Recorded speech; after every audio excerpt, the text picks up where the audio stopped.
Et donc maintenant, on va aborder des points plus juridiques parce qu'on constate qu'on est régulièrement interpellé pour des questions d'ordre juridique qui sont, qui diffèrent un peu, soit en cours de procédure, en cas de reprise de mission, en cas de régularisation, pardon. Et donc, ces points principalement se retrouvent dans la FAQ, puisque la FAQ est mise à jour régulièrement en fonction des retours des facilitateurs PEB, donc des questions que vous nous posez soit par mail, soit par téléphone. Mais donc, on trouvait intéressant peut-être de refaire le point aujourd'hui sur des points assez particuliers. Et donc, une des questions qui revient régulièrement et sur laquelle on essaye d'interpeller parce que ça a des impacts assez conséquents, c'est la procédure à suivre lorsqu'il y a vente en cours de chantier et que l'on souhaite transférer les obligations.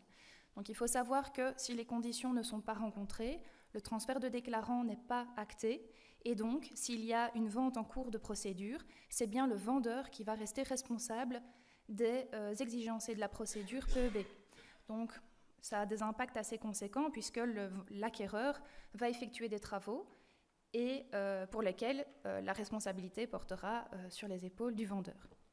Donc, sous la réglementation 2010, on doit préciser dans l'acte de vente que les obligations PEB, donc en termes de procédure et d'exigence, ont été transférées à l'acquéreur, et joindre à l'acte de vente un rapport signé par le maître d'ouvrage, qui est le vendeur, doit également être signé par le responsable PEB et l'acquéreur. Donc ce rapport doit comprendre au minimum un descriptif de toutes les mesures qui doivent être mises en œuvre pour que le bâtiment à construire réponde aux exigences PEB. Donc ça, c'est dans le cas des ventes sur plan, par exemple. Ou comprendre au minimum le descriptif de toutes les mesures qui ont été prises ou qui doivent être prises pour que le bâtiment en cours de construction puisse répondre aux exigences PEB. Et donc c'est uniquement lorsque ces deux conditions sont respectées, rencontrées pour un projet qui est vendu et dont le permis d'urbanisme a été introduit avant le 1er mai 2015 que le transfert de déclarant est acté. C'est un peu différent pour les projets qui ont été déposés, dont les permis ont été déposés après le 1er mai 2015, puisque là, il faut toujours préciser dans l'acte de vente que la qualité de déclarant PEB est transférée du vendeur vers l'acquéreur, mais il faut également joindre les documents PEB provisoires, puisque sous la réglementation 2015, ces documents existent et ils doivent au préalable être enregistrés sur la base de données PEB et donc joints à l'acte de vente. Dernier point qui est parfois oublié, c'est de notifier à l'administration via le formulaire que vous trouverez sur le site de la région wallonne, qui doit donc être signé et complété par le déclarant PEB actuel, donc le vendeur, et l'acquéreur. Et c'est uniquement lorsque ces trois conditions sont rencontrées que le transfert de déclarant PEB est bien acté au sein de l'administration et que de ce fait, la déclaration finale pourra être éditée au nom du déclarant PEB acquéreur. On note aussi que le rapport PEB qui reprend en détail les mesures et les points évoqués dans la déclaration PEB provisoire peut être joint, mais ce n'est pas une obligation. C'est une recommandation pour que l'acquéreur puisse savoir quelles étaient les mesures qui avaient été envisagées à la conception du projet, quelles sont les mesures qui ont déjà été mises en œuvre et donc celles qui devront être mises en œuvre pour atteindre les exigences PEB. Et donc ça, c'est un conseil à tous les responsables PEB dans le cas des ventes en cours de procédure. Et donc vous allez me dire, qu'en est-il du certificat PEB provisoire dans tout ça ? Eh bien, le certificat provisoire est automatiquement généré avec la déclaration PEB provisoire si un minimum de parois et de techniques sont suffisamment avancés et aboutis. Et donc, en cas de vente sur plan et en cours de chantier, c'est bien la déclaration PEB provisoire qui doit être jointe à l'acte de vente, puisque le certificat PEB provisoire n'est que généré automatiquement. Donc, on a beaucoup de retours aussi des agences immobilières, par exemple, qui insistent pour avoir un certificat PEB provisoire pour une question de publicité. Eh bien, si le logiciel n'édite pas ce document provisoire, vous n'avez pas, vous, en tant que responsable PEB, à le joindre, puisque c'est physiquement et techniquement impossible. Et donc, à ce moment-là, les agences immobilières doivent simplement le stipuler clairement dans leur annonce qu'ils ne disposent pas du certificat provisoire, mais bien la déclaration provisoire, puisque c'est ce qui est légalement exigé. Il n'y a donc aucune obligation de joindre les certificats PEB provisoires à ce stade de la procédure. Autre question, vous verrez aussi que dans les slides, vous avez des icônes qui renvoient chaque fois soit vers des textes de loi, le décret, l'AGW, ou bien vers des passages de la fac, puisque c'est des passages qui sont soit existants, soit des passages qu'on a remis à jour lors de l'édition de fin 2022. Alors, une question qui revient également très souvent, c'est qu'en est-il des modifications qui sont apportées en cours de procédure, en cours de chantier par rapport au permis initial? Et donc, dans ce cas, on peut retrouver 4 cas de figure. Le premier étant des modifications qui ne sont pas soumises au permis d'urbanisme.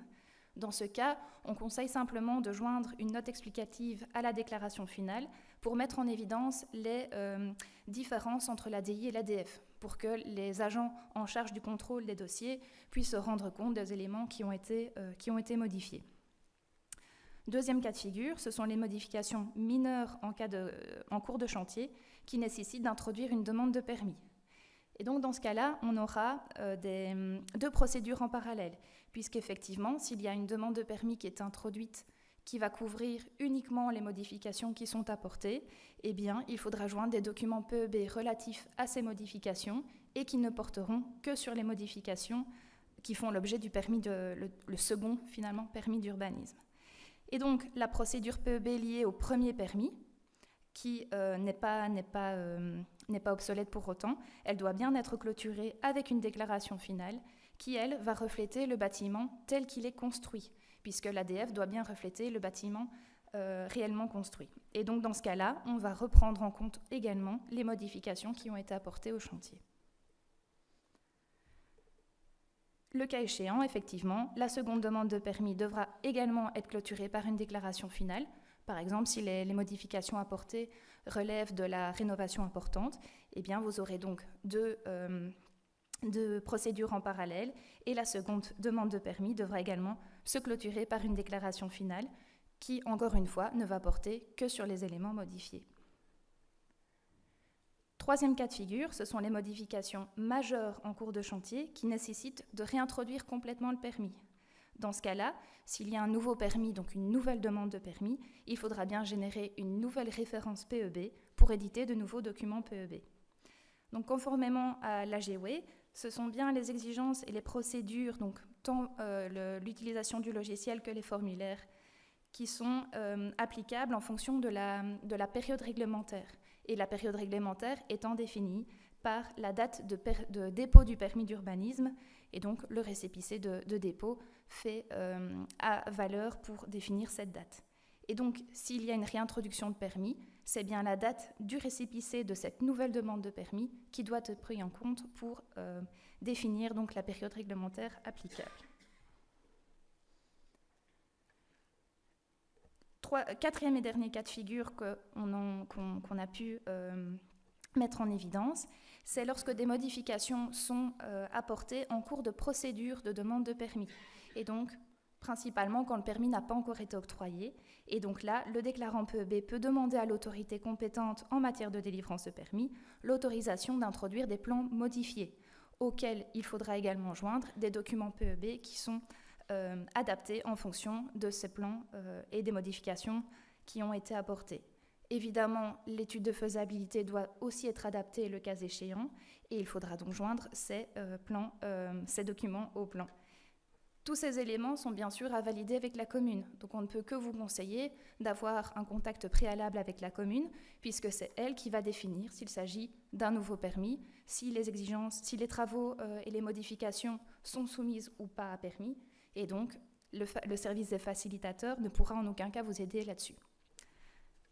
On vous a concocté un petit exemple à ce sujet-là.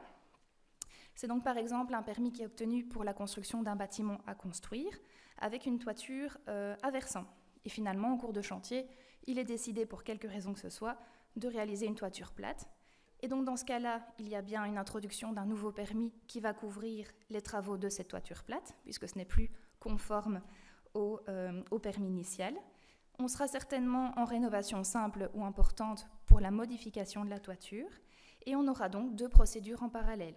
La première pour la construction d'un bâtiment neuf, la seconde pour une rénovation simple ou importante portant sur la modification de la toiture. Et donc, in fine, en fin de chantier, la toiture plate devra être prise en compte et être décrite dans la déclaration finale du premier permis.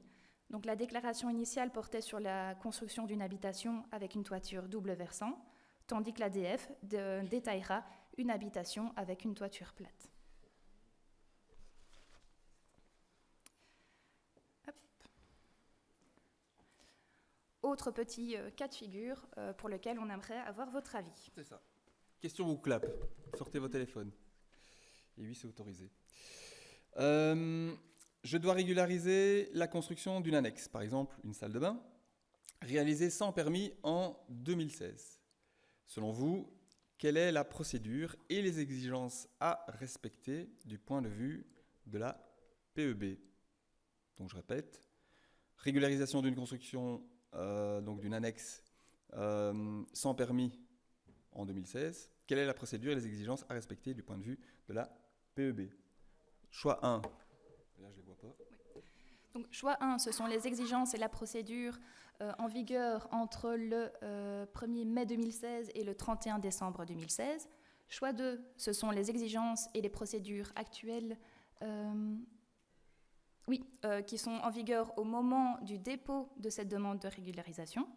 Troisième cas de figure, ça dépend, c'est vraiment à l'autorité compétente en matière de délivrance de permis de valider cette application.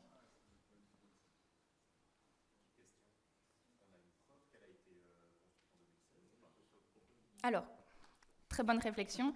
Oui, effectivement, sur base de photos aériennes et sur base de documents probants, donc factures et photos datées, on sait prouver que ça a été réalisé en 2016. Oui. Tu as dit un micro pour les questions. Oui.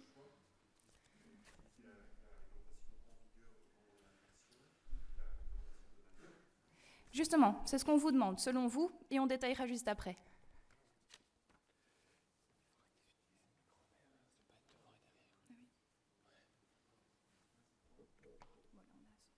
Bon, je pense que tout le monde a répondu.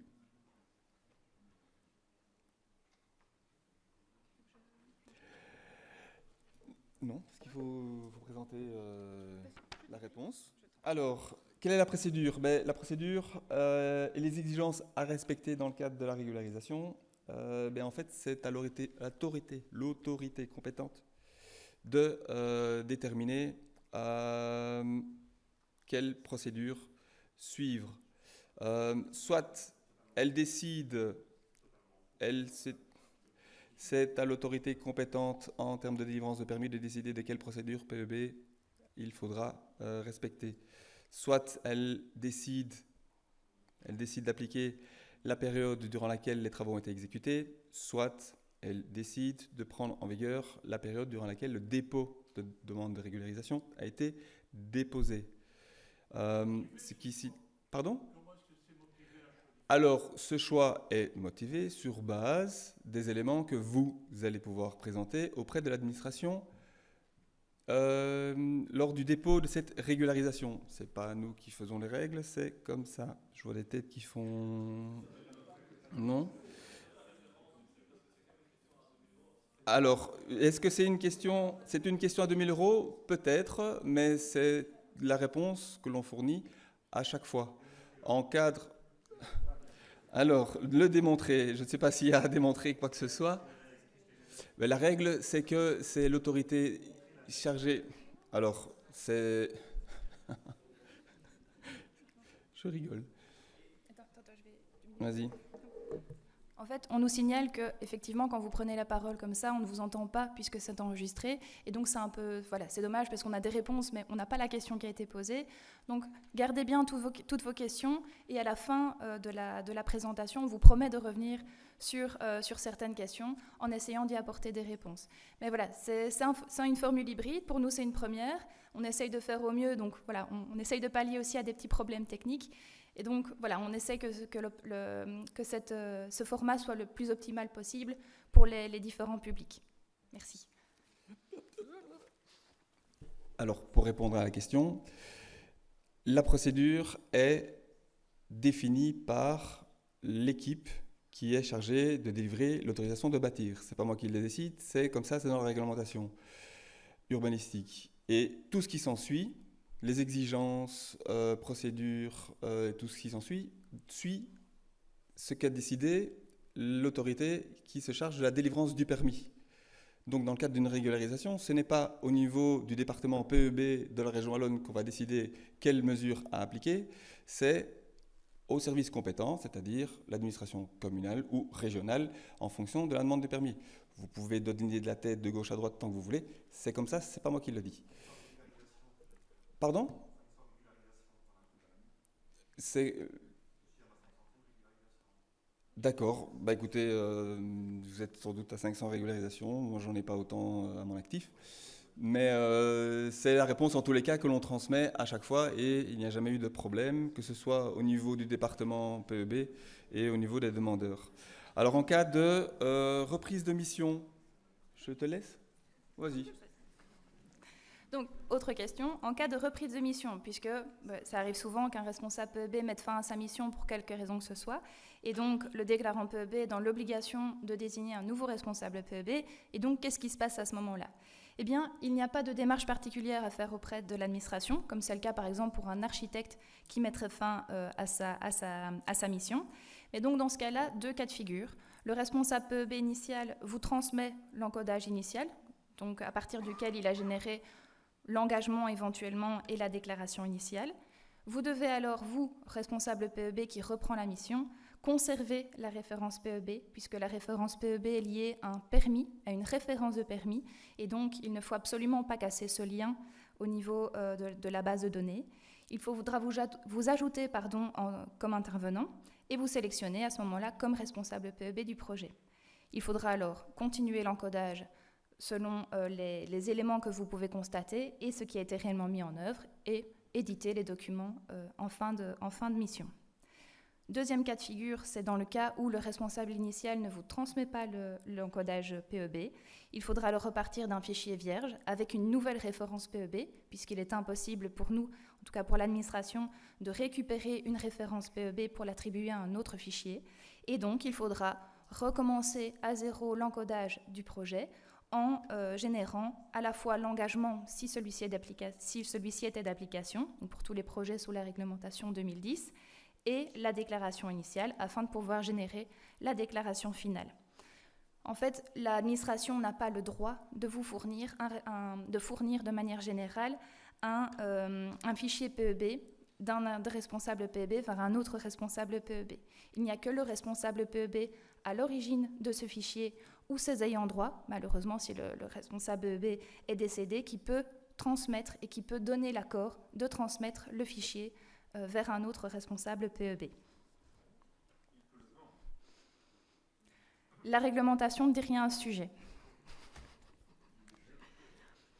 Et vous allez me dire dans tout ça quels sont mes droits et mes devoirs en tant que responsable PEB, puisque c'est important de savoir qu'on a des devoirs, mais on a aussi des droits. Et donc, les devoirs du responsable PEB au stade de la conception, eh bien, c'est d'évaluer les dispositions envisagées par l'architecte et le déclarant PEB pour respecter les exigences PEB en fonction du projet qui a été conçu par le concepteur, donc en général l'architecte, d'assister à la demande de l'architecte et du déclarant PEB dans la conception justement de ces mesures à mettre en œuvre pour atteindre les exigences PEB, de compléter et d'enregistrer évidemment les documents procéduraux relatifs aux exigences PEB en termes de déclaration initiale ou d'engagement pour des projets plus anciens, mais actuellement on ne doit plus, cette question ne doit plus se poser, avec l'aval évidemment du déclarant PEB et de l'architecte, et d'établir l'étude de faisabilité ou de faire établir l'étude de faisabilité. Il est toujours possible de sous-traiter pour des bâtiments de moins de 1000 m². Pour les bâtiments de plus de 1000 m², il faut évidemment recourir à un auteur de faisabilité agréé. Au stade donc, du chantier, le responsable PEB doit évidemment constater les mesures mises en œuvre pour respecter les exigences PEB lors de la réalisation des travaux. Il doit informer le déclarant PEB et l'architecte s'il constate en cours de chantier que les mesures prises ou que les travaux réalisés pourraient s'écarter des exigences PEB. et il doit également collecter et traiter les données nécessaires à l'application du logiciel PEB. On entend par là toutes les fiches techniques qui pourront valider, et approuver votre encodage au niveau du logiciel. En fin de chantier, c'est à ce moment-là que plus ou moins la mission du responsable PEB se termine. Eh bien, c'est de nouveau de compléter et d'enregistrer les documents procéduraux relatifs aux exigences PEB. Ici, on parle de la déclaration finale, ou bien, c'est vrai qu'on n'a pas parlé au cours de chantier, mais d'établir les documents PEB provisoires, si le bâtiment est vendu en cours de procédure, toujours avec l'aval du déclarant PEB et de l'architecte, d'informer et d'attirer l'attention du déclarant PEB ou des futurs acquéreurs par le biais du certificat sur des points qu'il estime nécessaires. Donc, c'est vrai qu'on a eu des retours par rapport à ça, où des responsables PEB voulaient faire passer des messages ou interpeller finalement les futurs utilisateurs du logement ou du bâtiment. Et donc, vous verrez ce point un petit peu plus tard, on a voulu mettre ça en évidence aussi aujourd'hui, et de conserver pendant 5 ans toute pièce justificative ou toutes les preuves des constats réalisés, puisque, comme vous le savez, les pièces justificatives ne doivent plus être envoyées avec la déclaration finale, mais gardées par vous pendant 5 ans. Eh bien, évidemment, il n'y a pas que le responsable PEB qui a des devoirs et des droits dans le cours d'une mission PEB. Donc, comme je vous le disais, vous voyez qu'ici, tout est repris au niveau de l'article 19 à 22 du décret PEB. Et on peut également y lire que le déclarant PEB, l'entrepreneur et l'architecte ont, tout au long de la procédure, un devoir en termes de fourniture de documents ou d'informations nécessaires à l'accomplissement de la mission du responsable PEB, de tenir compte évidemment des remarques et des recommandations qui sont formulées par le responsable PEB, et au stade de la conception, de valider l'envoi des documents procéduraux, puisque sans ça, le responsable PEB ne peut pas envoyer les déclarations initiales, par exemple sur le serveur. Voilà, pardon. Et en cours de chantier, de permettre le libre accès du chantier au responsable PEB dans la mesure nécessaire à l'exécution de sa mission. Il n'est pas question ici d'autoriser le responsable PEB à se rendre tous les jours sur le chantier, mais bien de pouvoir venir à sa convenance et selon des moments clés sur le chantier pour constater telle ou telle mesure mise en application, ou justement constater qu'elle n'a pas été mise, pour ensuite en informer le déclarant PEB et l'architecte. En fin de chantier, l'architecte et le déclarant PEB, ainsi qu'éventuellement les entrepreneurs, doivent valider l'envoi des documents procéduraux relatifs aux exigences PEB. L'entrepreneur ne va évidemment pas valider l'envoi de ces documents, mais fournir toute information nécessaire et utile à l'encodage et à l'accomplissement de sa mission.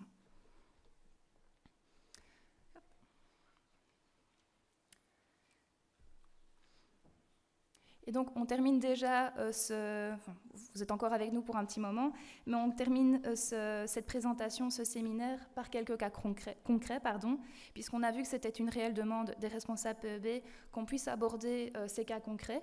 Et donc ici, on vous a relevé des cas qui nous reviennent régulièrement et pour lesquels... ou on fait une pause question-réponse si on est bon dans les plannings. Voilà. Eh bien, la parole est à vous.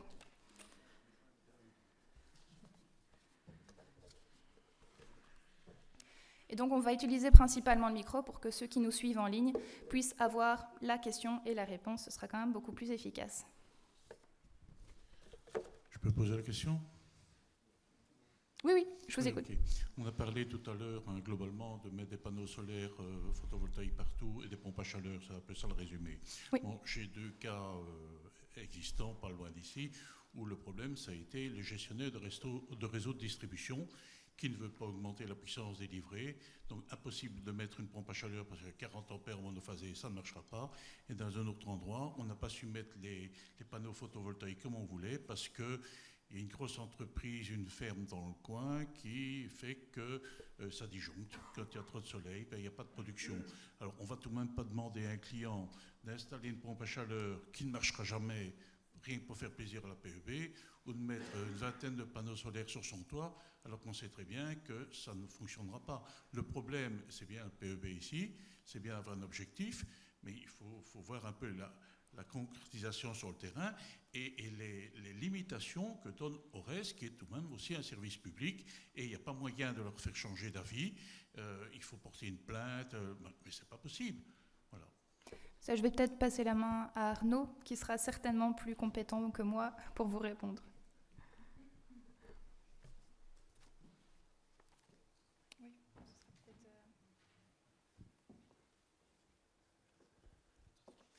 Bien, alors la question posée et les interactions avec les GRD, bon, c'est une réalité, on va pas dire le contraire. Maintenant, on parle ici d'une future exigence pour le placement systématique de systèmes renouvelables dans les bâtiments neufs.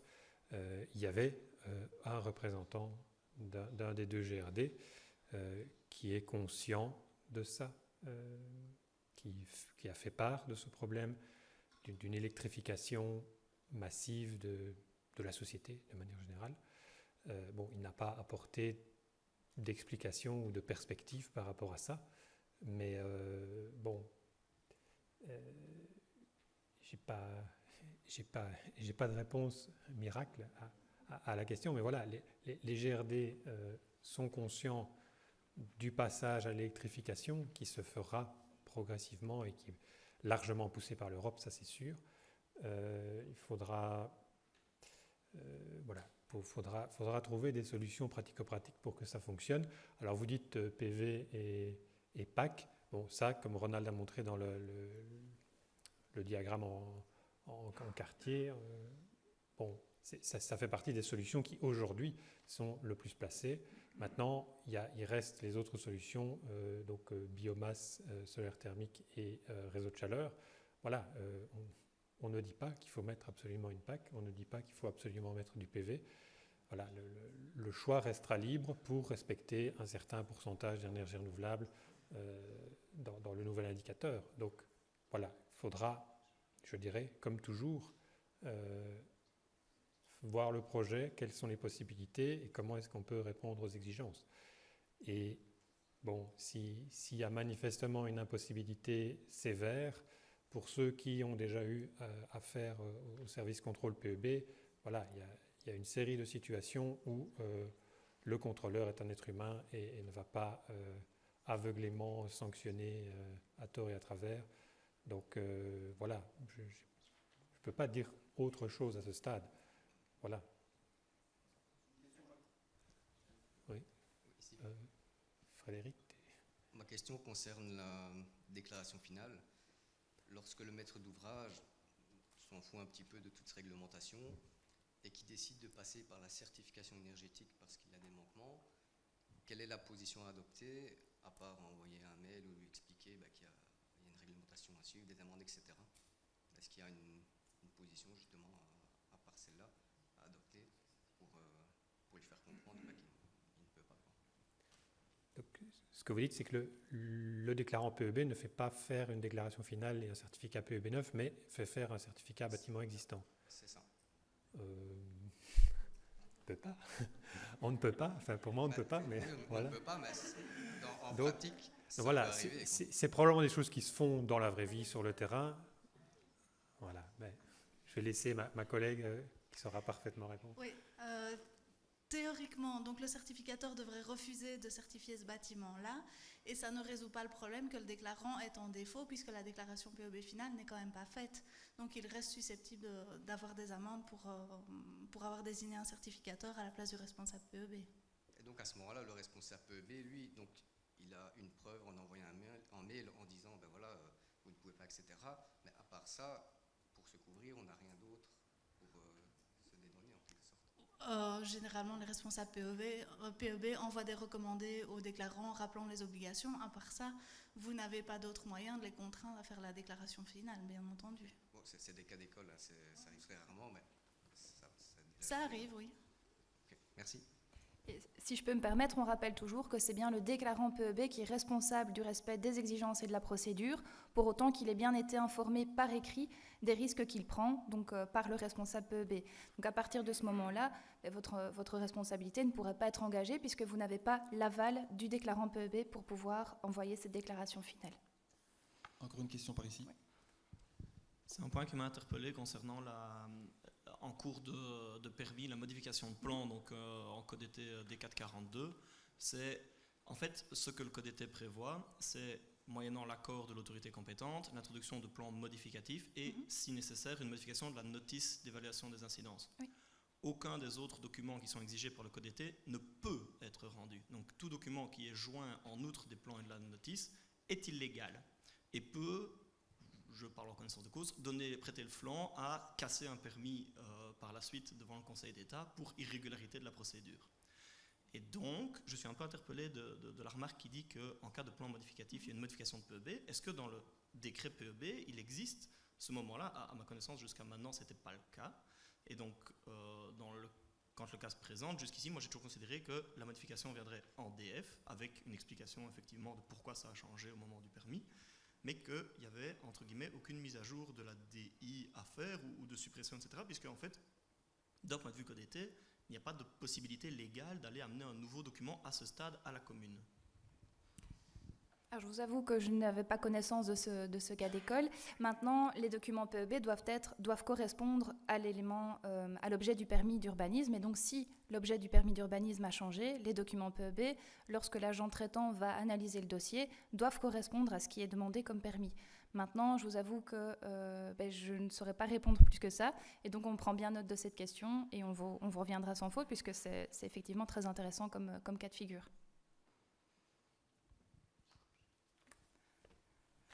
On va peut-être enchaîner sur la suite, et donc avec des cas concrets, et on reviendra sur une petite phase de questions-réponses en toute fin de séminaire, sauf si Ronald veut intervenir.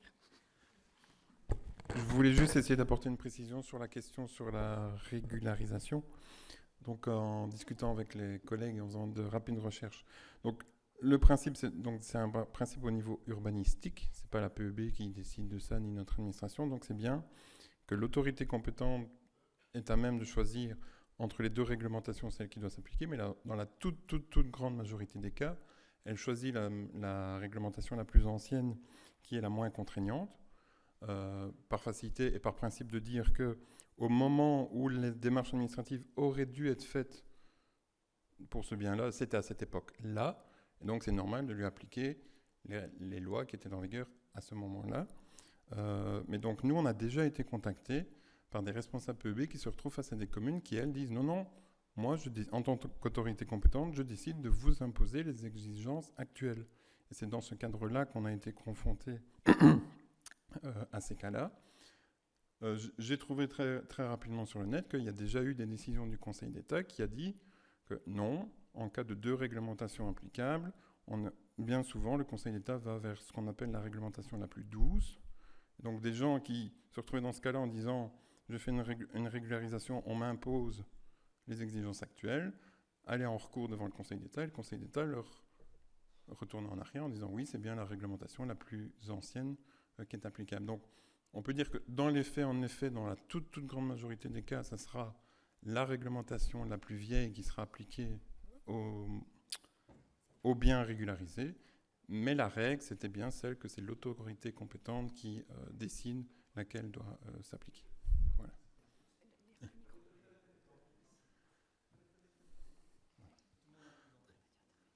C'est déjà beaucoup plus juste. Effectivement, on a le choix entre la réglementation, celle du moment où l'infraction a été faite ou celle qui est en vigueur maintenant.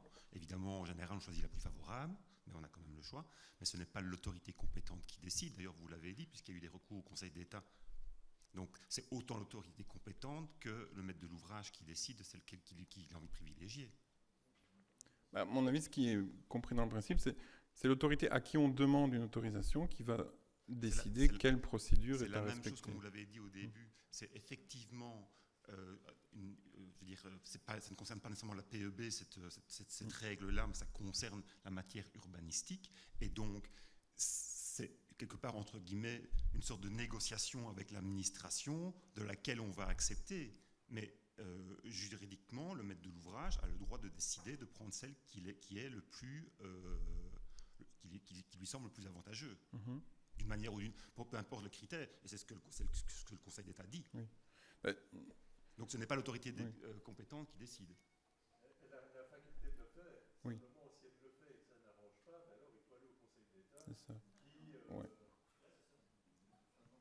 la jurisprudence dans ce sens-là, en fait, en tout cas. Oui. À ma connaissance.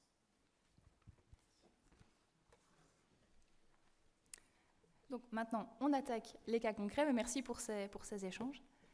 C'est vraiment très intéressant. Donc, premier cas de figure pour lequel on vous demande votre avis, c'est, à votre sens, quelle serait la nature des travaux pour la démolition des combles d'une habitation et la création d'un nouveau logement à l'étage.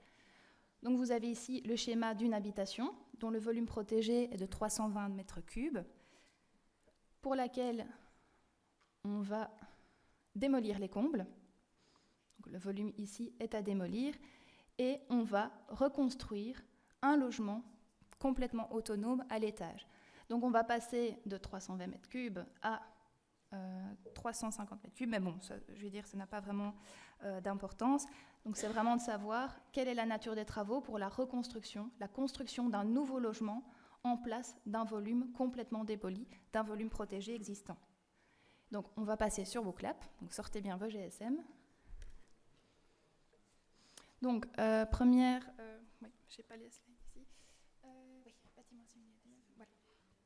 Donc premier choix de réponse, bâtiment assimilé à du neuf. Deuxième choix de réponse, bâtiment neuf. Ou troisième champ de réponse, changement de destination. Donc, je répète les choix pour ceux qui n'auraient pas une lisibilité parfaite. Donc bâtiment assimilé à du neuf, bâtiment neuf ou changement de destination dans le cas où on crée un nouveau logement en lieu et place de combles démolis d'une habitation existante.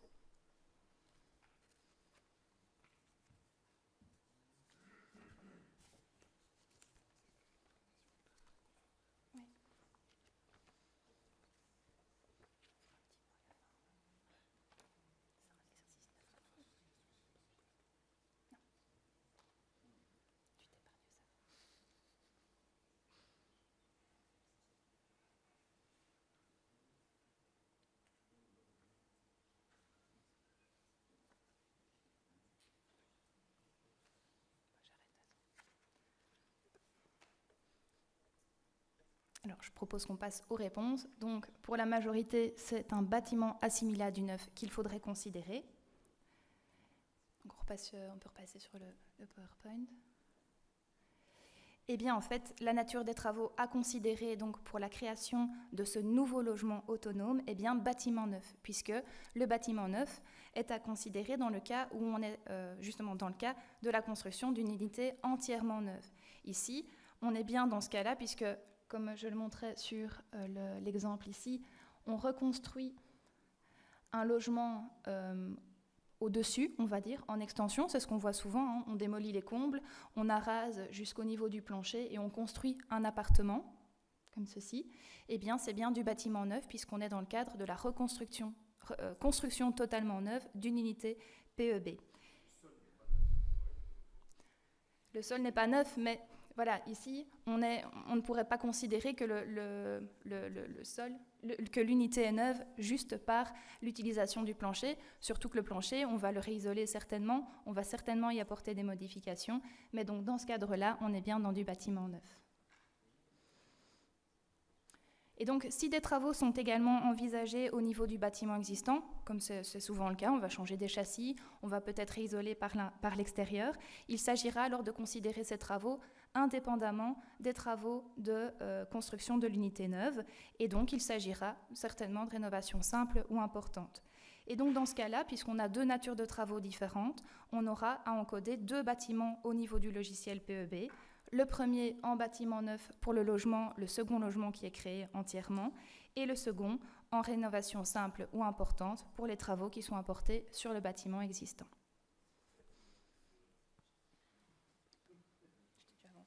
Alors, nouveau cas de figure pour lequel on ne va pas vous demander de participer à WooClap, mais juste de réfléchir quelques secondes. On a ici une situation existante et donc toute ressemblance à un plan qui nous a été proposé, c'est juste une coïncidence, bref. Donc on a une extension d'une habitation existante, volume protégé en rouge, qui va faire la jonction avec un volume adjacent non chauffé. Du coup, comment analyser dans la situation projetée quelle nature de travaux appliquer, selon vous? Est-ce qu'il s'agit d'une rénovation simple pour extension? Est-ce qu'il s'agit d'un bâtiment assimilé à du neuf dans tous les cas? Est-ce qu'il y a une analyse un peu plus précise à faire et en fonction de l'extension, plus volume adjacent non chauffé ou sans, tout ça va un peu dépendre. Bien, la réponse à ça, cette situation-là, c'est que d'une part, il faut considérer que l'extension projetée dans le nouveau volume, dans le principe de l'extension, puisque pour les bannes, il y a le principe d'extension qui peut tomber dans cette nature des travaux. Et donc, si l'extension projetée répond à la définition de ban, c'est-à-dire qu'il vient doubler le volume existant ou fait plus de 800 mètres cubes, dans ce cas-là, juste l'extension, donc le volume en jaune ici, est un bâtiment assimilé à du neuf. Le volume existant ici, soit rénovation importante, soit rénovation simple. Et pour ce qui est de l'espace adjacent non chauffé, vu qu'on passe d'une situation non chauffée à une situation chauffée, on sera dans un cas de changement de destination. Donc là, c'est la situation où on aura donc 3 bâtiments et 2 procédures. Une procédure normale avec responsable PEB pour le ban et une procédure sans responsable PEB si on est en RS ou avec responsable PEB si on est en RI pour la partie existante et puis ici sans obligation de responsable PEB.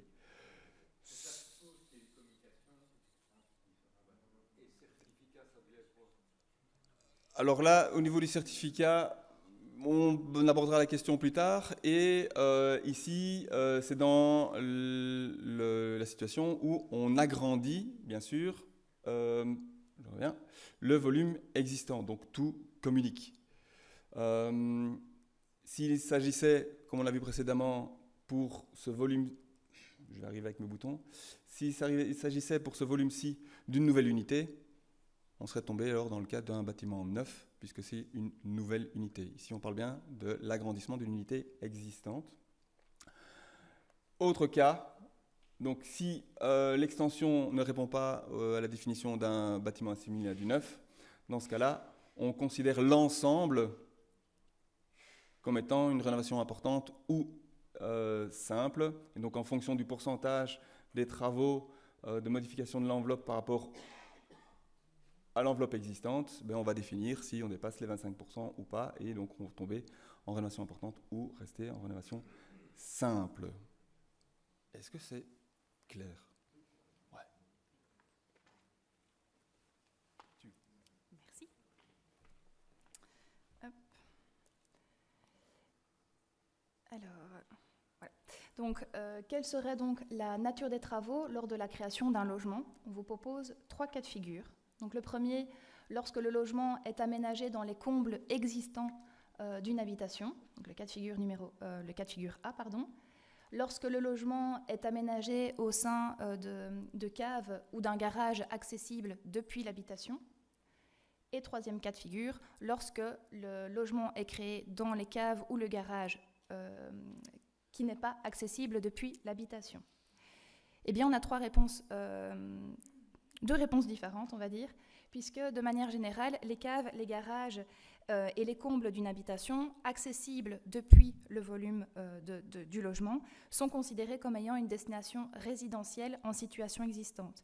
Et donc le logement aménagé dans de tels espaces est alors considéré comme une rénovation. Et donc selon le pourcentage de parois modifiées par rapport à l'enveloppe de déperdition existante, il s'agira pour le cas A et pour le cas B, voilà.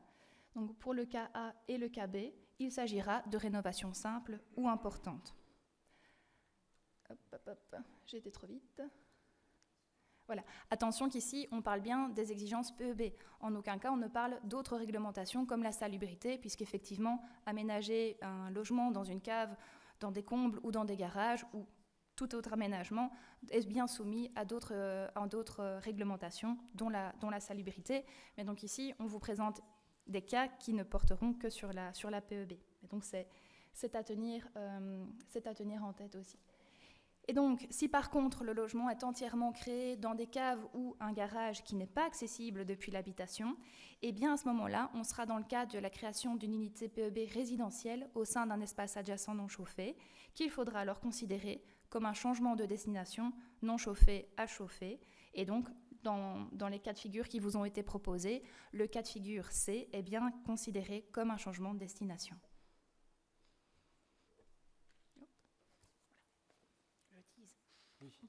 Question suivante.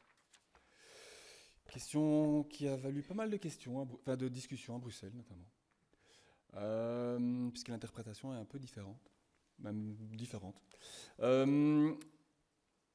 Dans le cadre d'une rénovation de toiture, et une rénovation relativement importante d'une toiture, donc on va remplacer la couverture, on va refaire l'isolation, voire placer de l'isolation. Et donc ces travaux sur un bâtiment existant doivent-ils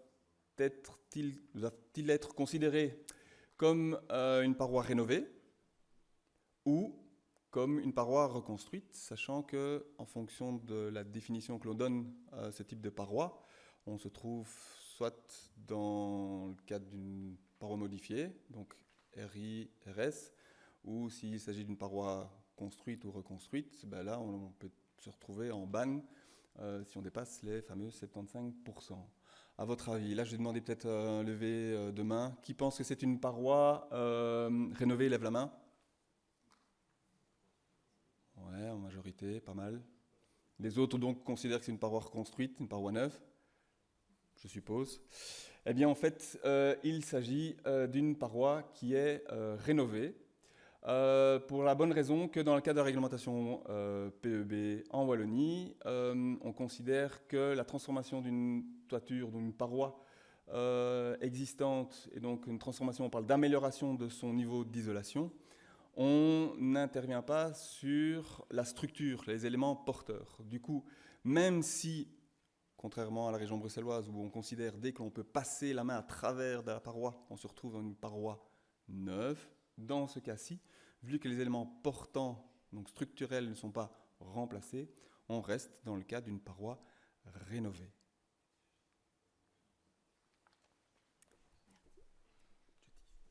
Oui, tu utilises. Alors, autre question pour laquelle on vous demandera de participer. Donc, toujours une question sur la nature des travaux. Quelle serait, à votre avis, la nature des travaux pour la démolition des combles d'une habitation et la création d'un nouveau logement, cette fois-ci en partie dans le volume protégé existant? Donc, les schémas. Donc, comme dans le premier cas qui vous a été présenté, on démolit le volume des combles, mais par contre, ici vous avez en pointillé le volume existant, le volume protégé existant, et donc on vient créer un second logement en partie dans ce volume protégé. Et donc, on va avoir donc les 3 propositions WooClap. Donc, la première, c'est un changement de destination, la deuxième, un bâtiment neuf, et la troisième, une rénovation simple ou importante. Donc, je répète, première proposition, changement de destination, deuxième, bâtiment neuf, troisième, rénovation simple ou importante.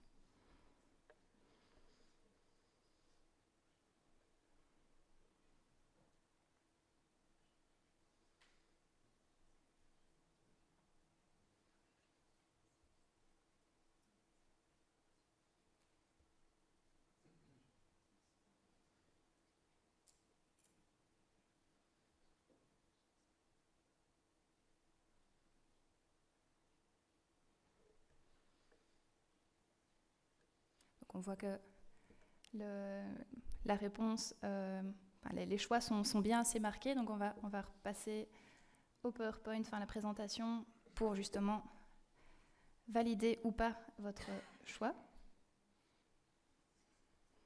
Bon. Problème technique. Ah, avec le projecteur. Ok.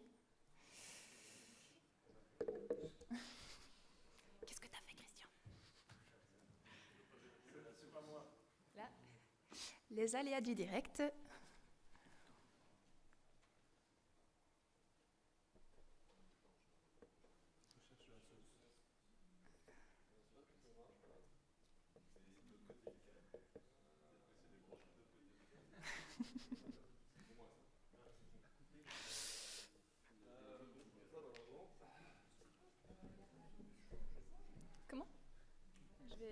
je vais téléphoner. Tu sais peut-être venir ici pour que les gens... je vais téléphoner à Monsieur Jadoul. Ça redémarre, on croise les doigts.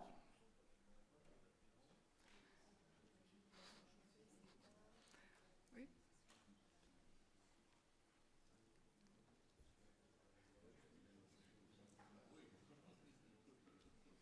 Attends, viens peut-être là, j'ai regardé peut-être pour pas que les gens... Bon. En attendant qu'on essaie de régler la situation.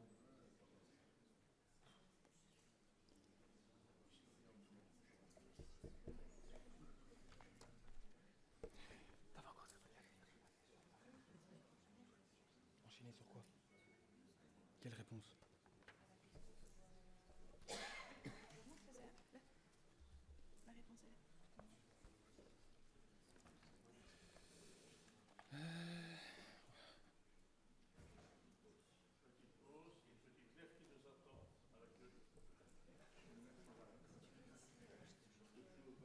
Ouais. Non, c'est bon. Enfin, attends. Donc, pour compléter la réponse qui a été donnée, puisque le second logement n'est pas entièrement créé dans l'extension, mais bien en partie au sein du volume protégé existant, ouais, et le nouveau volume, on se trouve dans la configuration d'une rénovation. Mais donc, oui, qu'est-ce que je vais rajouter de plus à ça? Ça a l'air très clair. Oui, fini. Allez, enchaînons. Question 8. Quelle est la procédure à respecter lorsque le permis est périmé? Ça arrive rarement. Hein. Et que les travaux ne sont pas terminés? Ça arrive encore plus rarement. Et qu'il est donc nécessaire d'introduire un permis pour terminer le chantier, selon vous. Il n'y a pas de question ou clap, c'est juste réflexion. Et donc, quelle est la procédure à suivre dans ce cas de figure? Ah, en ligne, ça fonctionne. Je suis où, là? Yes, donc quelle procédure? Donc, la procédure à suivre, d'une part déterminée par, bien sûr, la nature des travaux. Et donc, il est important de savoir de quelle situation existante on parle. Et on se basera, du coup, sur cette situation existante pour déterminer, d'une part, l'ampleur des travaux encore à réaliser.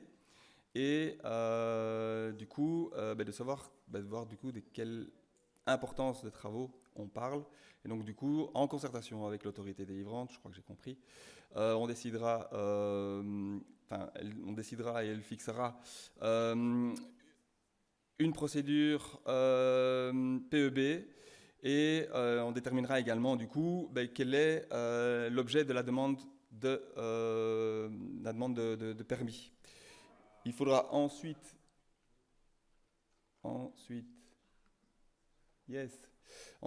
appliquer la procédure et les exigences qui s'appliquent donc à la nature des travaux qui a été définie. Et attention quand même que si le projet initial nécessite le dépôt d'une DF, il faut la déposer, il faut clôturer cette procédure en cours.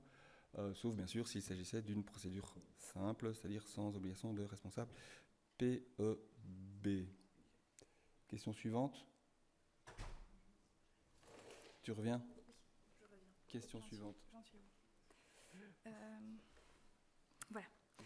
Donc, WooClap, on croise les doigts pour que tout fonctionne. Donc, quelle serait la nature des travaux si on remplace l'ensemble des installations techniques d'une habitation et qu'on isole l'ensemble de l'habitation par l'intérieur? Donc, surface de déperdition existante, 400 mètres carrés. Surface de déperdition modifiée, 340 mètres carrés. Hop. Vous ne deviez pas voir ce slide. On va passer sur les propositions WooClap. Essayez de jouer le jeu quand même. Ça va, c'est gentil. Donc, voilà, trois propositions de réponse. La rénovation simple, la rénovation importante ou le bâtiment assimilé à du neuf. Donc, rénovation simple, rénovation importante ou assimilé à du neuf.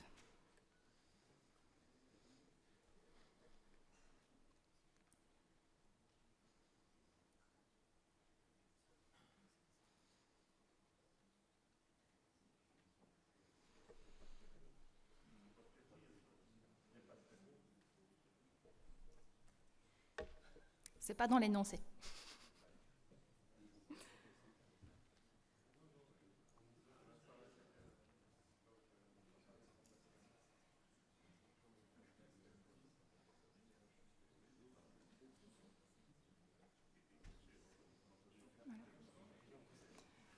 Et donc, on voit qu'il y a au moins 38% qui a joué le jeu, puisque effectivement, la réponse est bien, on va repasser sur la présentation.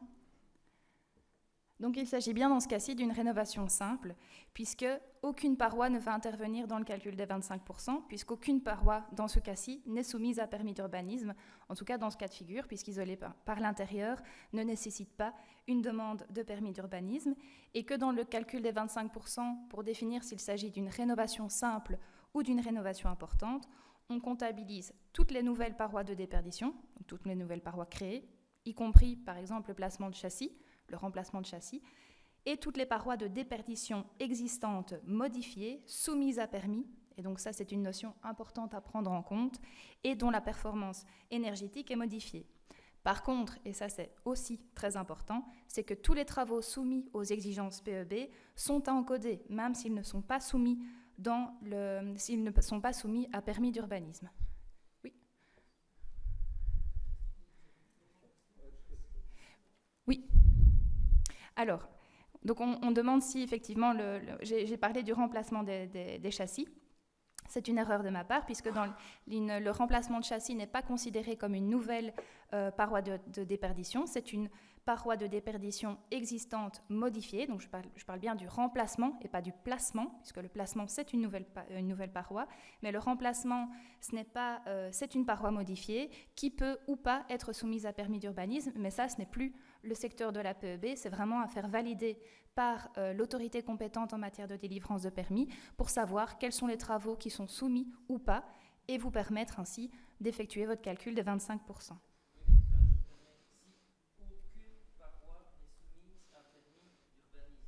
Oui. Oui. Il n'y en a pas un qui viendra demander à un responsable PEB de remplir ses papiers. C'est chatouiller pour se faire rire, ça, non ? Alors effectivement, si aucune paroi n'est soumise à permis d'urbanisme, ça veut dire que vous êtes en rénovation simple et donc le recours à un responsable PEB n'est pas obligatoire. Les documents PEB peuvent être édités par le déclarant PEB, qui est le maître d'ouvrage, ou par l'architecte ou quelque autre personne que ce soit.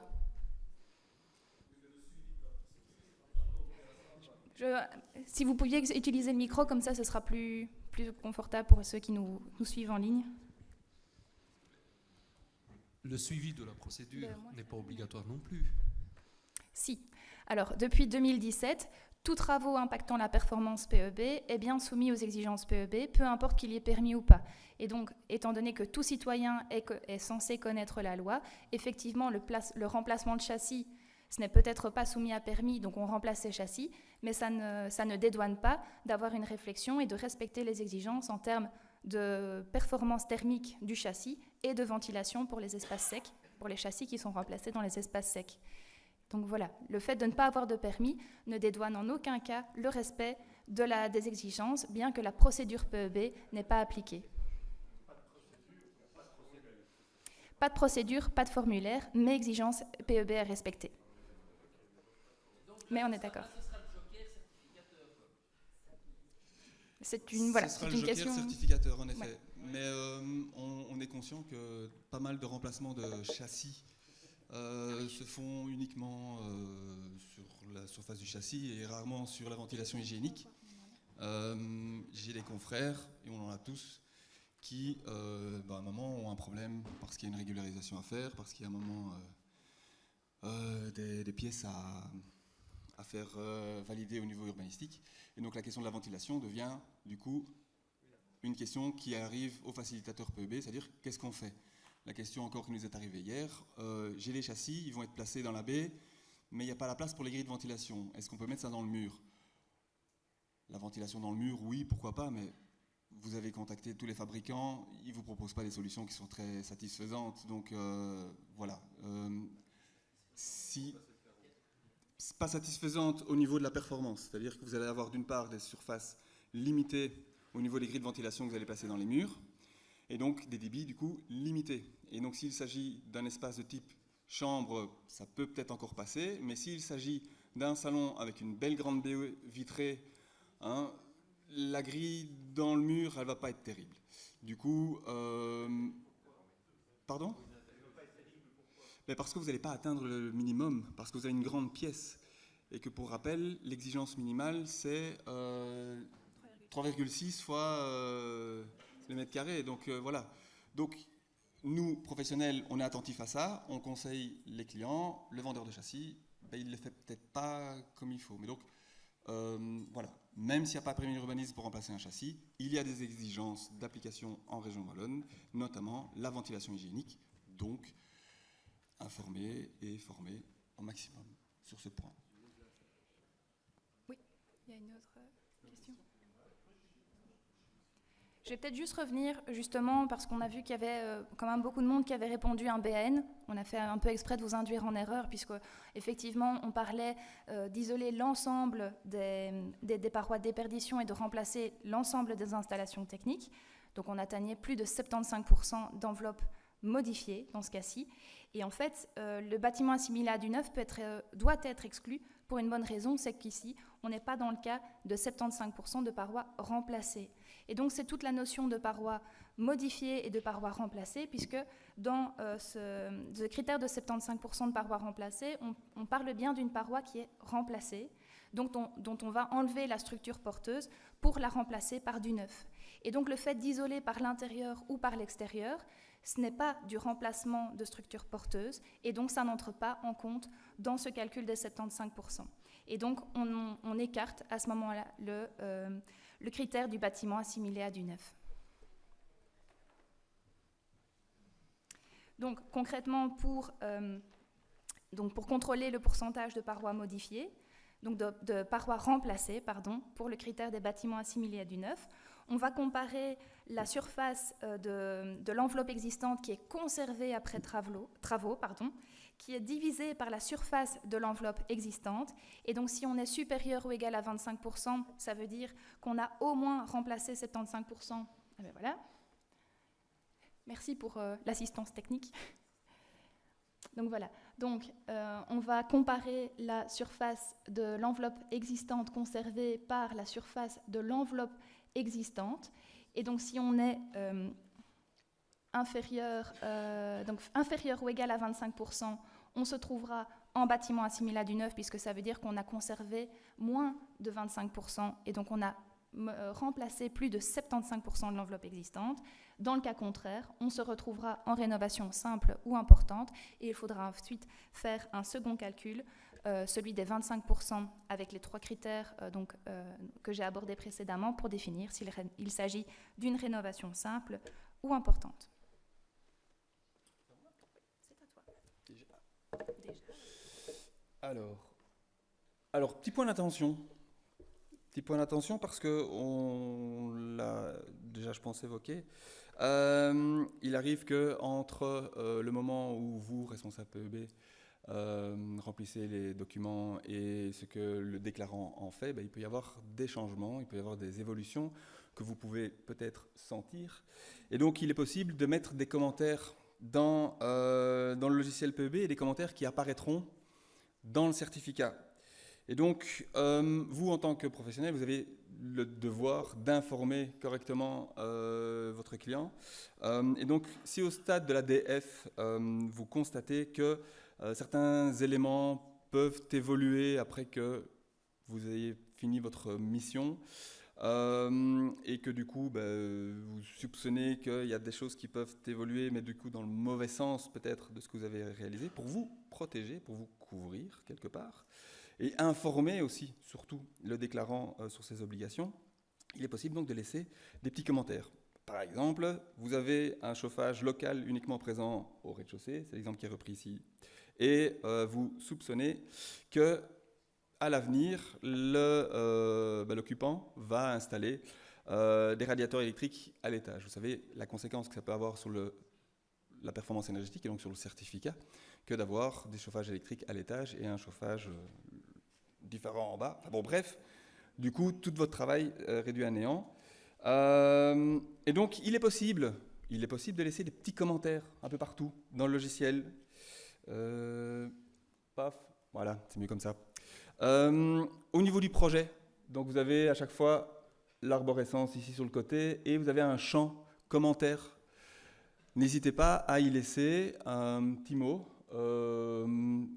pour le suivant ou pour vous, si vous devez reprendre le dossier après quelques temps. Parce qu'autant, un moment clé, on se souvient de tout, mais après quelques années, c'est plus trop le cas. Il est également possible de laisser des commentaires par rapport à l'étanchéité de l'enveloppe. Si vous avez constaté des éléments à notifier au suivant. Il est également possible de mettre des commentaires au niveau des parois. Il y a toujours un champ commentaire ici qui apparaît dans le logiciel. Même chose au niveau du chauffage, notamment la question et l'exemple que je viens de citer là. Il est possible donc toujours de laisser un commentaire dans ces parties ici, dans le logiciel PEB. Pareil pour la ventilation, l'eau chaude sanitaire. Enfin, vous l'aurez compris, à tous les niveaux du logiciel, il y a cette possibilité de laisser un commentaire. Ici, solaire thermique, solaire photovoltaïque. Et tout ça va apparaître dans le certificat. Voilà, donc on va faire rapidement le tour, mais donc vous voyez que les éléments qui ont été apportés dans le logiciel PEB, donc dans les encarts, descriptions ou commentaires, sont bien repris au niveau du certificat. Donc ici, pour les parois et les pertes par fuite d'air, donc au niveau de l'étanchéité. Vous avez également aussi des commentaires sur la ventilation. Donc on voit qu'il y a un encart aussi pour la ventilation, de même que le chauffage. Donc c'est ici qu'on pourra interpeller les futurs utilisateurs du logement, donc, notamment pour des immeubles de promotion immobilière. Comme ça, le propriétaire, le nouvel acquéreur des logements est informé de ce qui vous a semblé un peu suspect, peut-être. Des points, oui, voilà, des points importants que vous souhaitez partager. Au niveau du solaire thermique et du solaire photovoltaïque, de l'eau chaude sanitaire. Et voilà, on passe à la prochaine question. Mais donc vous voyez que tout ce qui est encodé est bien repris en compte et apparaît clairement dans le certificat PEB qui va être transmis de propriétaire ou de locataire à locataire. Encore une petite question justement par rapport à ce certificat et aux informations qui figurent sur ce certificat. On a déjà eu cette question. Et donc, est-il possible qu'une pompe à chaleur qui est renseignée au stade de la déclaration finale n'apparaisse pas en tant que système renouvelable dans le certificat, bien que la PAC apparaît en effet dans les éléments renouvelables et que votre PAC sert au chauffage. Donc, pour rappel, dans le certificat, vous avez un petit champ ici qui reprend donc tout ce qui est système renouvelable. On a déjà été interrogé là-dessus. J'ai mis une PAC, j'ai fait tout ce qu'il fallait, mais ça n'apparaît pas dans mon certificat. Comment c'est possible ? Eh bien, la raison, elle est là. Pour être considéré comme... Attends, j'ai un petit problème technique. Non. Voilà. Pour être considéré comme... Donc, pour que la PAC soit considérée comme renouvelable, il faut remplir ces conditions. C'est-à-dire qu'il faut que le FPS de la PAC soit strictement supérieur à 2,88. Il faut que le rendement global annuel du chauffage soit supérieur ou égal à 80%. Et il faut qu'au moins 60% du volume PR soit chauffé avec une PAC tout en respectant les deux conditions précédentes. Donc si l'une des trois n'est pas respectée, il est normal que la PAC n'apparaisse pas dans le volet renouvelable. Alors les raisons, elles peuvent être diverses et elles sont décrites comme ceci. Donc en cas de non-apparition de l'icône PAC comme renouvelable, eh bien la raison peut être que la performance de la pompe n'est pas suffisante. Il se peut que le pourcentage qui est chauffé à l'aide de la PAC soit inférieur à 60%. Et donc toutes ces informations donc, font référence à ce que je viens de vous dire précédemment, et donc c'est ce qui apparaîtra dans le certificat. Encore une question ? Qu'elle soit réversible ou pas, ça ne joue pas ? Non. Ça, c'est au niveau de la réversibilité, c'est par rapport à la présence ou non d'un refroidissement actif lors de votre encodage.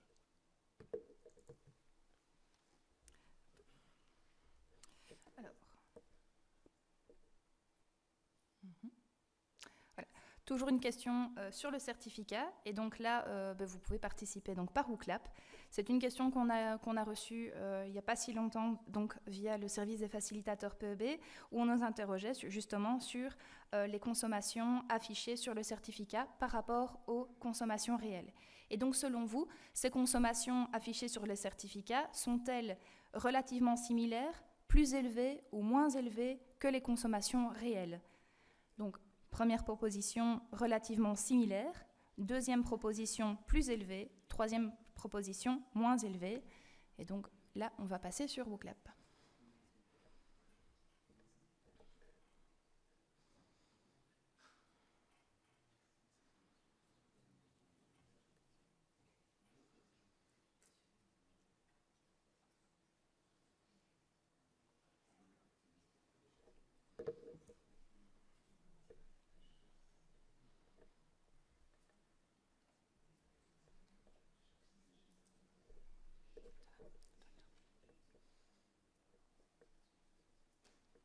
Je pense que clairement, on voit la réponse se dessiner. Donc, on peut repasser sur la présentation. Donc, effectivement, les consommations affichées sur le certificat seront plus élevées que les consommations réelles, tout simplement parce que la méthode de calcul PEB semble sévère. Mais si elle l'était moins, les exigences PEB seraient calibrées tout autrement pour tenir compte de ces nouvelles hypothèses. Et rien ne dit qu'il serait plus facile d'atteindre ces exigences que ça ne l'est actuellement. De plus, on a une multitude de paramètres qui entrent en ligne de compte dans l'usage d'un bâtiment, mais qui n'entrent pas en ligne de compte dans la méthode de calcul et qui impactent favorablement ou défavorablement les consommations, telles que la météo, puisque effectivement, on part sur une référence, mais on ne peut pas calibrer la météo, sur des apports internes, puisqu'on sait tous que travailler ou être seul dans une pièce ou à 4, ça va changer énormément. Pour les pertes liées à l'étanchéité, puisque dans la méthode de calcul, on tient compte de pertes forfaitaires s'il n'y a pas de test à l'étanchéité. Et je pense que c'est un des points primordiaux, c'est aussi l'usage général du bâtiment et le comportement des occupants. Un cas un peu, voilà, on a tous eu cette expérience où on cuisine, où on fait le ménage, pour ne citer que ces exemples-là, eh bien, ça va dégager une certaine chaleur. Allumer un PC, l'éclairage aussi peut apporter une source de chaleur qui n'est pas prise en compte par la méthode de calcul et de ce fait qui va aussi diminuer vos consommations. Le fait de ne pas chauffer certaines pièces, d'en surchauffer d'autres, va impacter aussi favorablement ou défavorablement les consommations réelles et ça, ce n'est pas pris évidemment en compte dans la méthode de calcul PEB. On pourrait rajouter aussi le taux d'humidité intérieure. Plein d'autres choses, enfin bref, on a plein de spécialistes ici, si on cherche des conseils, on sait où les trouver. Alors, question WooClap, nouvelle question WooClap, pour un dossier avant 2017. Pour rappel, l'encodage du rendement à 30% de charge de la chaudière se faisait sur base du PCI.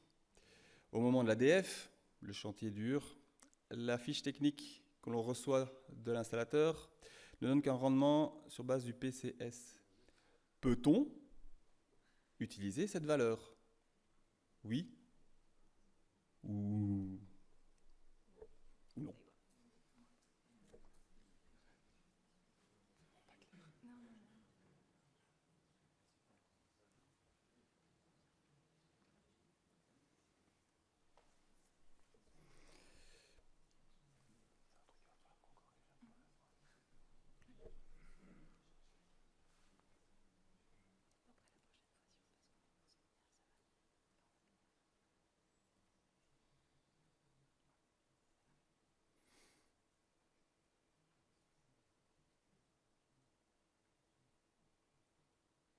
Ok, merci.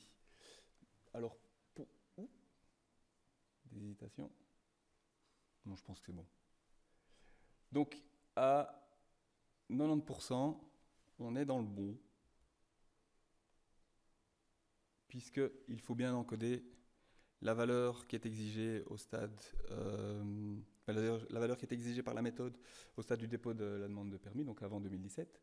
Et donc, pour vous aider, dans ce cas-là, il y a un tableau dans la méthode de calcul PER, la fameuse annexe A, qui fournit un rapport du PCI sur le PCS pour différents vecteurs énergétiques. Et donc, selon la formule qui est présente ici et qui figure dans l'annexe, vous devez donc transformer la valeur, donc le PCI, en...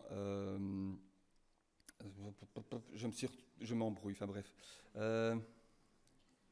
Donc, vous devez transformer le PCS en PCI et du coup encoder la bonne valeur et le bon rendement.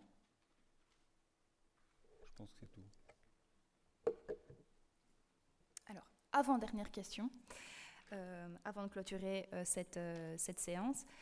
C'est une question qui a plus ou moins été posée. Donc, comment mettre à jour un certificat bâtiment neuf lorsque le certificat a été généré il y a moins de 10 ans et que des panneaux photovoltaïques ont été installés?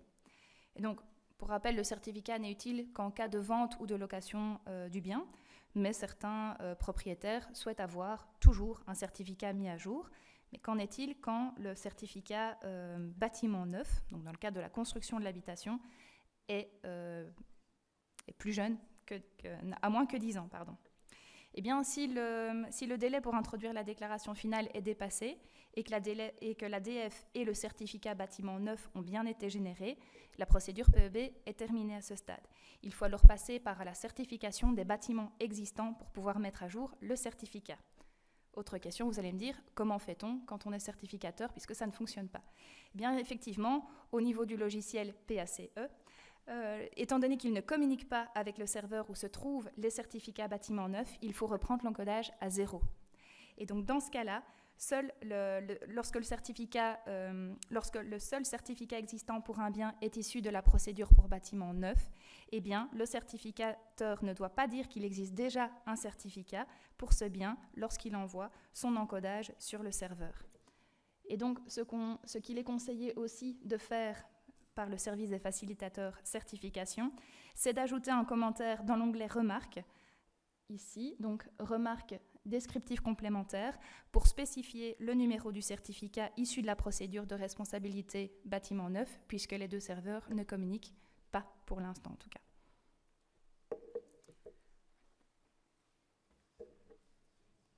Ultime question. Je pense. Dernière question. Et après on vous libère. Enfin, après les conclusions. Voilà. Question vous clap. Dans le cas d'un immeuble à appartement, il y a une installation photovoltaïque qui est raccordée uniquement au commun. Est-il possible d'en faire bénéficier les appartements? Alors, 3 propositions. Non. Quoi?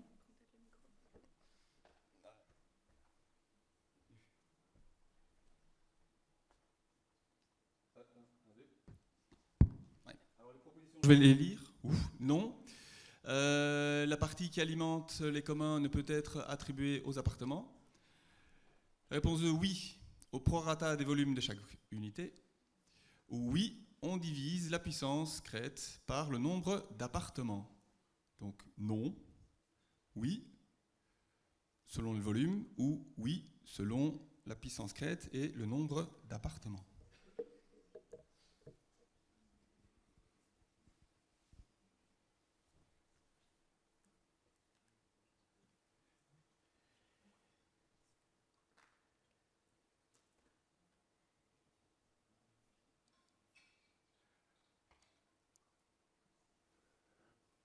Eh bien, on va apporter une bonne nouvelle.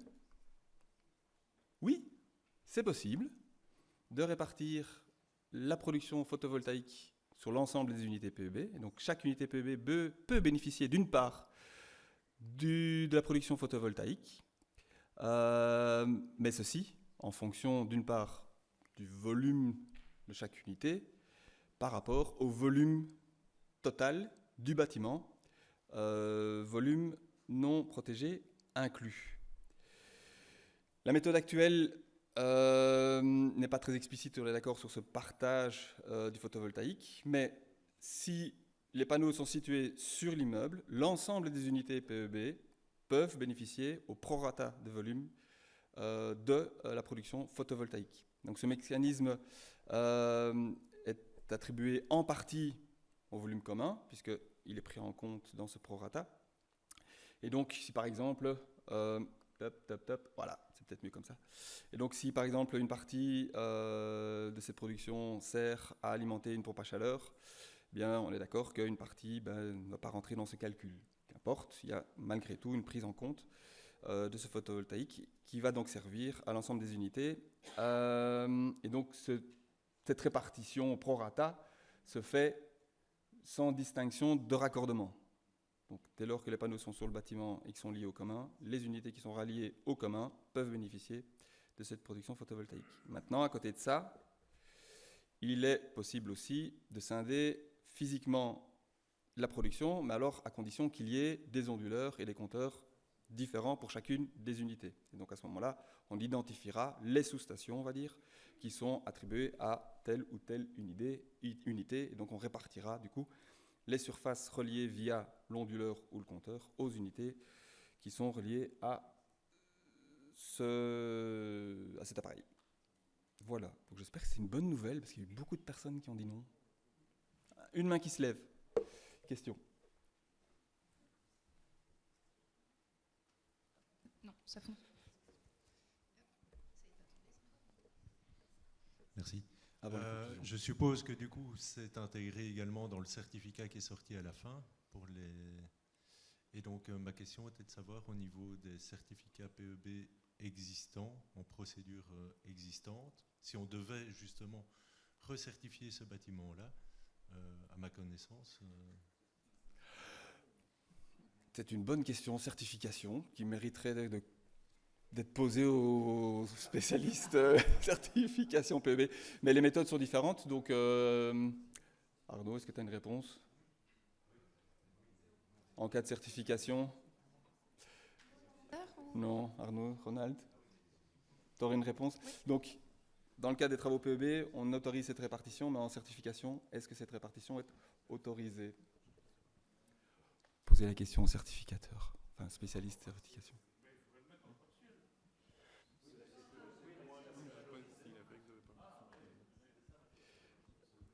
Pardon?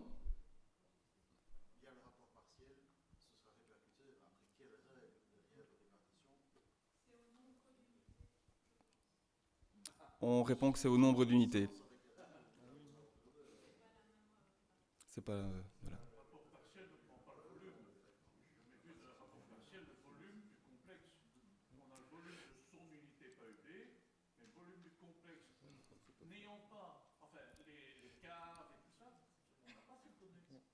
Non.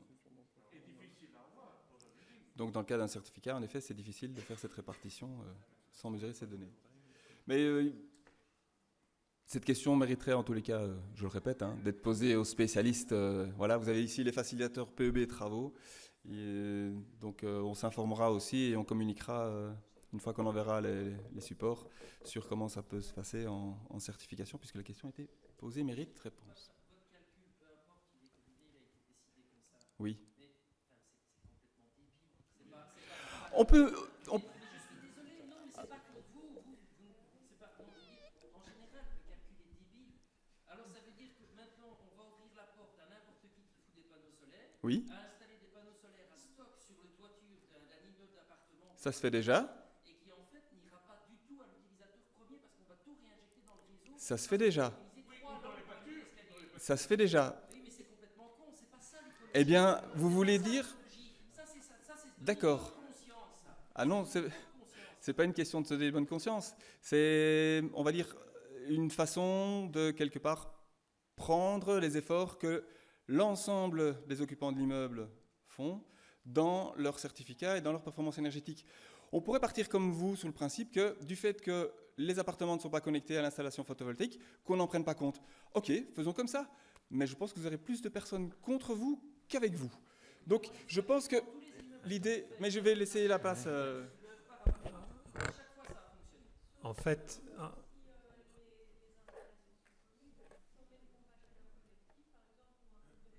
Tu distribues, tu donnes une série de panneaux avec un onduleur qui sert pour le commun et une série de panneaux à chaque fois par appartement avec le onduleur.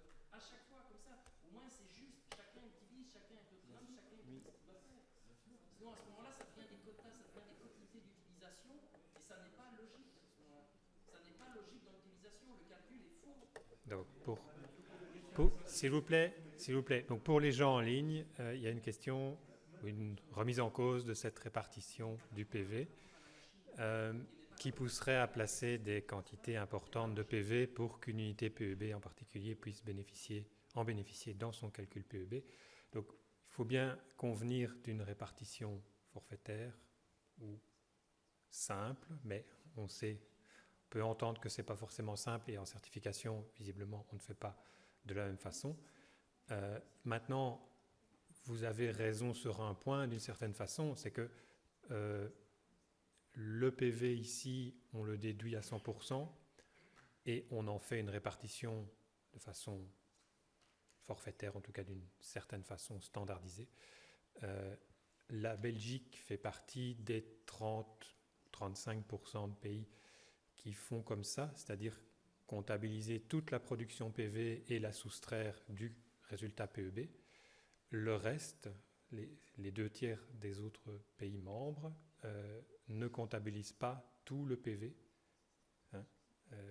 considèrent une quantité autoconsommée, et là aussi, il y a une modélisation qui n'est pas très fine de manière générale pour considérer que parmi le productif PV total, une part est autoconsommée et comptabilisée et l'autre part n'est pas autoconsommée et donc n'est pas comptabilisée. Donc, dans tous les cas, que ce soit ici avec une répartition sur les communs ou d'une manière avec cette notion d'autoconsommation dans d'autres pays, le PV finalement n'est pas, enfin, dans toute une série de cas, on ne déduit pas, on ne le valorise pas à 100%. Et la raison principale évoquée par les pays qui appliquent déjà un système via autoconsommation, c'est que si on déduit tout le PV devient la technologie majeure qui permet d'influer sur le résultat PEB, et c'est quelque chose que je pense tout le monde ici est conscient, et même en certification bâtiment existant, il y a le même effet. Comme Roland l'a expliqué, les règles de valorisation du PV vont devoir évoluer, c'est ce qu'il a montré dans les slides sur la prochaine directive PEB, et donc il faudra tenir compte d'une forme d'autoconsommation du PV à l'avenir, enfin, à 2028, où voilà, il faut voir pour les permis à partir de la date indiquée, la date qui sera retenue dans la version finale de la directive PEB. Donc voilà, on peut discuter pas mal sur comment modéliser et comment faire. Moi, je réponds que voilà, on ne sait pas agir sur tout. On fait son possible et que de toute façon, il devra y avoir une réflexion autour de cette valorisation du PV dans pas très longtemps. Ronald a parlé, transposition d'ici courant 2025, globalement, ou peut-être début 2026. Il faudra avoir transposé. Donc d'ici là, il faudra avoir pris des décisions qui sont en accord avec la nouvelle directive PEB à propos du PV et de sa valorisation. Et donc d'ici à 2026, et alors application annoncée à partir de 2028 dans certains bâtiments.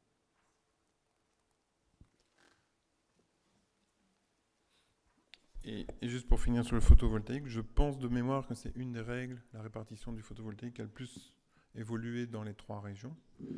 En Flandre, si j'ai bonne mémoire, au début, pour les immeubles d'appartements, une installation photovoltaïque était considérée comme repartant totalement dans le réseau, comme vous dites. Donc il n'y avait aucun kilowatt-crête qui était valorisé dans les EPEIG des appartements. Ensuite, ils ont modifié, ils ont, je pense, appliqué exactement la même règle que chez nous pendant quelques années. Et là, maintenant, ils en sont à, c'est le Verslaggever qui attribue, comme il veut, les kilowatts-crête des panneaux photovoltaïques. Et donc, suivant une première analyse, avec les EPEI qui sont différents par appartement, il va aller attribuer aux appartements qui en ont le plus besoin un peu plus, un peu moins de kilowatts-crête. La seule règle à respecter, c'est que les kilowatts-crête totaux ne soient pas dépassés. Et donc, il faut bien avoir conscience que, entre ce que parfois l'administration voudrait, parce que objectivement, la meilleure manière d'évaluer un composant du bâtiment, ça serait celle-là, il faut que réglementairement, derrière, ça passe différentes barrières. Ça passe la barrière du secteur, qui dans certains domaines est très puissant. Et donc, le photovoltaïque dans les appartements, si on le considérait en disant tout repart vers le secteur, vers le réseau, donc ce n'est absolument pas valorisé dans le niveau E, une telle proposition aujourd'hui ne passerait jamais la barrière d'une consultation sectorielle. Il y a des secteurs très puissants qui bloqueraient une telle proposition parce qu'ils ont conçu des appartements qui respectent les exigences actuelles grâce au photovoltaïque.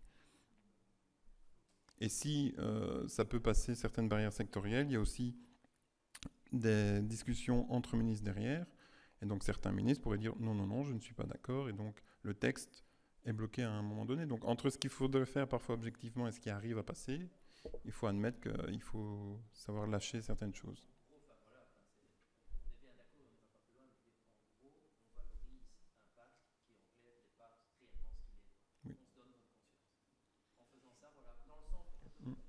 Sur ce point précis-là, oui. Maintenant, il y a plein de points qui vont dans des sens différents, donc il faudrait réussir à faire une analyse objective. Mais sur ce point précis-là, oui.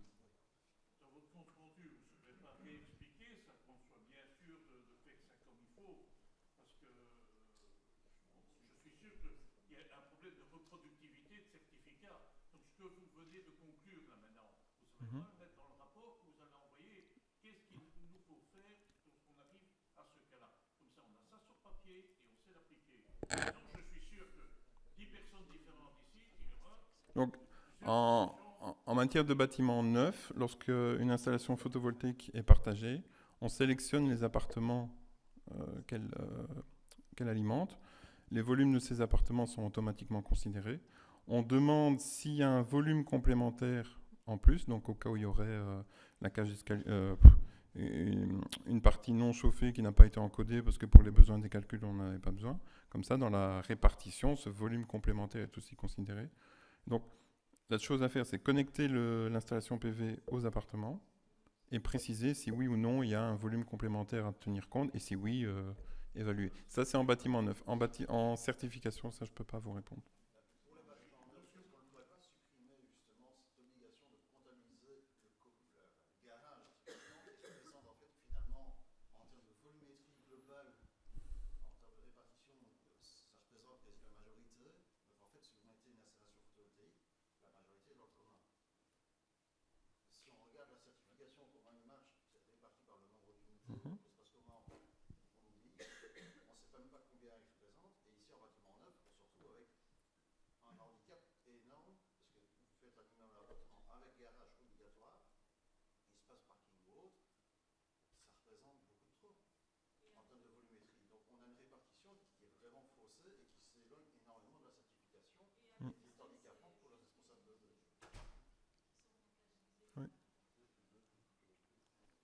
Bon, on n'est pas opposé à changer cette règle-là précise pour les photovoltaïques, mais alors on ouvre toutes les discussions sur le photovoltaïque aussi, parce qu'il y a d'autres choses qui survalorisent le PV. Donc, ok pour sur ce point-là donner un avantage, mais sur d'autres points, il faut aussi oser dire qu'il y a des avantages qui sont donnés qu'il faudrait réduire aussi.